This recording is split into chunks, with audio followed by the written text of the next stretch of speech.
আজ চলে এসেছি বাঙালির অত্যন্ত প্রিয় একটি পদ তেলকইয়ের রেসিপি নিয়ে। এটি যুগ যুগ ধরে মা ঠাকুমার আমল থেকে বাঙালির হেসেলে স্বমহিমায় বিরাজ করছে।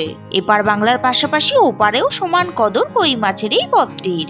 নমস্কার বন্ধুরা, আমি সুস্মিতা। আমার পেটুক বাঙালি ইউটিউব চ্যানেলে আপনাদের সকলকে স্বাগত জানাই। ভোজন রসিক বাঙালির মাছ ছাড়া ভোজন ঠিক সম্পূর্ণ হয় না, তা সে যতই রাজকীয় স্বাদের খাবার হোক না কেন। আর যদি পাতে পড়ে কই মাছ, তাহলে তো কোনো কথাই নেই। তাই আমার আজকের রেসিপি অনবদ্য স্বাদের তেলকই। বাড়িতে অতিথি আপ্যায়নে কিংবা মুখের স্বাদ বদলাতে অনায়াসে এই রেসিপিটি বানিয়ে ফেলতে পারেন। এই রেসিপিটি যত কম মশলা দিয়ে বানানো যায় ততই এর স্বাদ বেড়ে যায় দ্বিগুণ।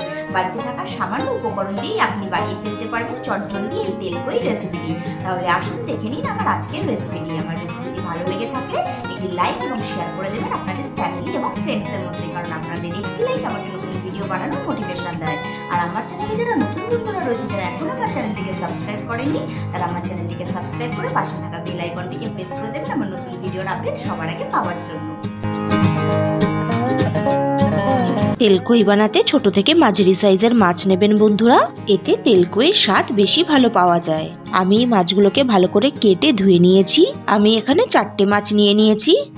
আর নিয়েছি চিনি, নুন পরিমাণ মতন, কালো জিরে 1/2 টিস্পুন, হলুদ পরিমাণ মতন, কাশ্মীরি লঙ্কার গুঁড়ো 1 টিস্পুন, 4-5টা চেরা কাঁচা লঙ্কা, আর 3 টেবিল স্পুন গোটা জিরে ও 4-5টা শুকনো লঙ্কা। আর নিয়েছি 1 ইঞ্চি একটা আদার টুকরো, আর মিডিয়াম সাইজের একটি টমেটো। আর নিয়েছি রান্নার জন্য সর্ষের তেল। তেলকই বানাতে প্রথমে আমি একটা বাটিতে 3 টেবিল স্পুন গোটা জিরে ও 4-5টা শুকনো লঙ্কা নিয়ে নিয়েছি।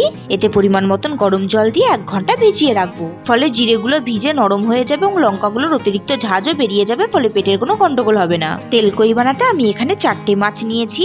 এখন আমি এই মাছের মধ্যে একে একে পরিমাণ মতো নুন, সামান্য কাশ্মীরি লঙ্কার গুঁড়ো, এটা অপশনাল, আপনারা চাইলে দিতেও পারেন নাও দিতে পারেন, পরিমাণ মতন হলুদ আর সামান্য সর্ষের তেল দিলাম। এবার মাছগুলোর গায়ে ভালো করে নুন, হলুদ, লঙ্কার গুঁড়ো, সর্ষের তেল মাখিয়ে নিয়ে 10 মিনিটের জন্য ম্যারিনেট করে রাখবো। এবার গ্যাস জ্বালিয়ে আমি একটা কড়াই বসিয়ে নিলাম। কড়াইতে দিলাম 1/2 কাপ সর্ষের তেল। বন্ধুরা, তেলকই রান্নাতে তেলের পরিমাণ একটু বেশি লাগে। তেল গরম হয়ে গেলেই নুন হলুদ দিয়ে ম্যারিনেট করা মাছটা এবার তেলে ছেড়ে দেবো। বন্ধুরা, এই রান্নাতে কিন্তু মাছটা কড়া করে ভাজলে চলবে না। বেশি ফ্রাই করলে মাছ শক্ত হয়ে যাবে, তেলকই আর ভালো লাগবে না। মাছের 2 পিঠ 2 মিনিট করে ফ্রাই করে নিয়েই তুলে নিতে হবে। মাছটা হালকা ভাজা হয়ে গেছে, আমি এবার মাছগুলোকে একে একে তুলে নিচ্ছি। একইভাবে আমি বাকি দুটো মাছকেও হালকা করে ভেজে তুলে নেব। এবার কড়াইতে আমি আর 1 টেবিল স্পুন সর্ষের তেল অ্যাড করলাম। তেলটা ভালো করে গরম হয়ে গেছে। এখন আমি এর মধ্যে ফোড়নের জন্য দিচ্ছি 1/2 টিস্পুন কালো জিরে আর 2টো কাঁচা লঙ্কা। ফোড়নটাকে আমি 1 মিনিট মতন এবার নেড়ে চেড়ে নিলাম। ফোড়ন থেকে সুন্দর গন্ধ বেরিয়ে আসলে আমি এখন এর মধ্যে অ্যাড করে দিচ্ছি 1 টেবিল স্পুন আদা বাটা। আদা বাটাকে আমি 1 মিনিট মতন এবার ভালো করে ভেজে নেব।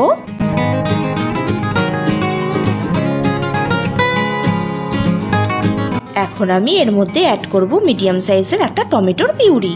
এবার আদা ও টমেটো পিউরিকে মিডিয়াম ফ্লেমে 2 মিনিট সময় নিয়ে ভালো করে কষিয়ে নেব।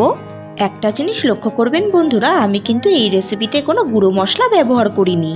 এই রেসিপিতে বাটা মশলা ব্যবহার করলেই এর স্বাদ আরও বেড়ে যায়।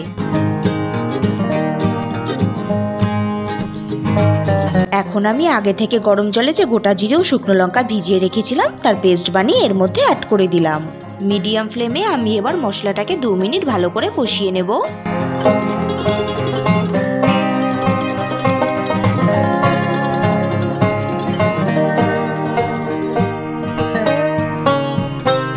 মশলাটা ভালো করে কষানো হয়ে গেছে। এখন আমি এর মধ্যে অ্যাড করছি 1/2 টিস্পুন নুন,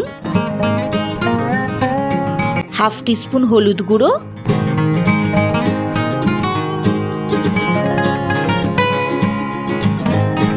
আর 1/2 টিস্পুন কাশ্মীরি লঙ্কার গুঁড়ো। এবার নুন, হলুদ ও কাশ্মীরি লঙ্কার গুঁড়ো দিয়ে 1 মিনিট ভালোভাবে নেড়েচেড়ে নিয়ে দিয়ে দেবো এর মধ্যে সামান্য পরিমাণ জল। এবার সমস্ত মশলাকে মিডিয়াম ফ্লেমে সময় নিয়ে ভালোভাবে কষিয়ে নেব। বন্ধুরা, এই রান্নাতে অনেকেই পেঁয়াজ, রসুন, ধনে গুঁড়ো, জিরে গুঁড়ো ব্যবহার করেন, কিন্তু এই রান্নাটি পেঁয়াজ রসুন ছাড়াও কম মশলা দিয়ে রাঁধলেই এর অরিজিনাল স্বাদ পাওয়া যায়।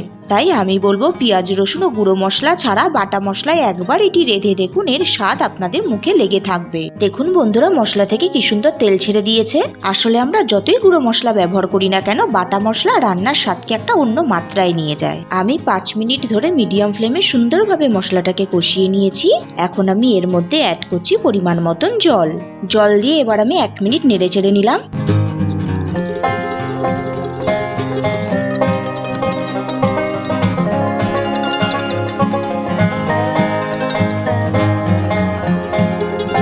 গ্রেভিটা ফুটে উঠেছে। এখন আমি এর মধ্যে এক এক করে ভাজা মাছগুলো দিয়ে দিচ্ছি।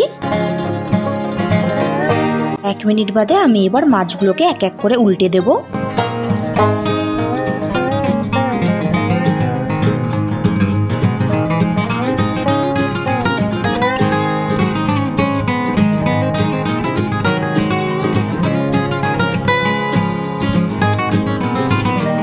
এবার আমি গ্যাসের ফ্লেম লো করে ঢাকনা দিয়ে ঢেকে 5 মিনিটের জন্য ফুটিয়ে নেব। এর ফলে কই মাছগুলো সেদ্ধ হয়ে যাবে।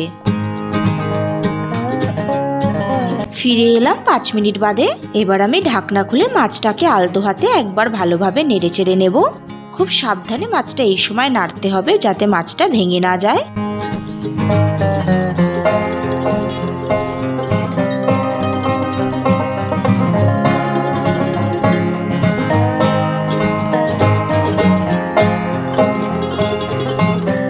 এখন আমি এতে অ্যাড করছি সামান্য চিনি। আমি যেহেতু টমেটো ব্যবহার করেছি তাই এর স্বাদটাকে ব্যালেন্স করার জন্য দিচ্ছি সামান্য চিনি।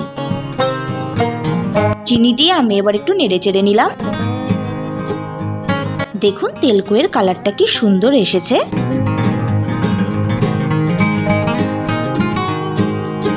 এবার আমি গ্যাসের ফ্লেম অফ করে দিলাম। ব্যাস রেডি হয়ে গেছে আমার অনবদ্য স্বাদের তেলকই।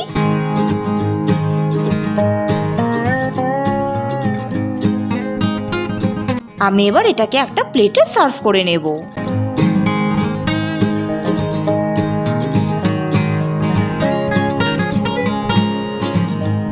তাহলে দেখলেন বন্ধুরা, কত সহজেই বাটা মশলায় সুস্বাদু তেলকই রান্না করা যায়।